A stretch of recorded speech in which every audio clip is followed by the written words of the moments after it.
പാറ്റ വെറുമൊരു പ്രാണിയാണ്. ഹിറ്റടിച്ചാൽ തീരാവുന്ന പ്രശ്നമേയുള്ളൂ. എന്നാൽ ഇന്ന് പാറ്റയാണ് ഹിറ്റായി മാറിയിരിക്കുന്നത്. നീറ്റ് ചോദ്യപേപ്പറിൻ്റെ ചോർച്ചയുമായി ബന്ധപ്പെട്ട് പ്രതിഷേധത്തിന് ഒത്തുചേർന്ന യുവജന കൂട്ടായ്മയാണ് CJP കോക്രോച്ച് ജനതാ പാർട്ടി എന്ന പേരിൽ ഇന്ന് അറിയപ്പെടുന്ന വലിയ ഒരു ജനകീയ മുന്നേറ്റമായി മാറിയത്. കോക്രോച്ച് എന്ന പ്രയോഗം സുപ്രീം കോടതിയുടെ ബഹുമാനപ്പെട്ട ചീഫ് ജസ്റ്റിസിൻ്റെ ഭാഗത്തു നിന്ന് ഉണ്ടായതാണ്. പാറ്റയെപ്പോലെ ഒരു പണിയുമില്ലാത്ത കുറേ ആൾക്കാർ മാധ്യമങ്ങളുടെ സഹായത്തോടെ സർക്കാരിനെ ആക്രമിക്കുന്നു എന്ന രീതിയിലുള്ള ഒരു പരാമർശമാണ് ജസ്റ്റിസിൻ്റെ ഭാഗത്തു നിന്ന് ഉണ്ടായത്.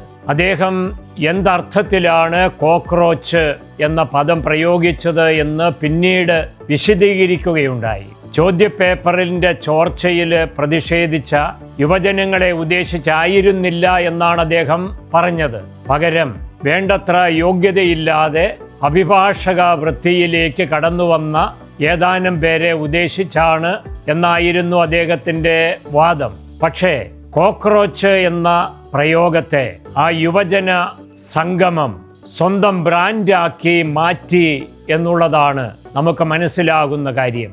CJP വലിയ തോതിൽ മാറ്റങ്ങൾക്ക് തുടക്കം കുറിച്ചിരിക്കുകയാണ്.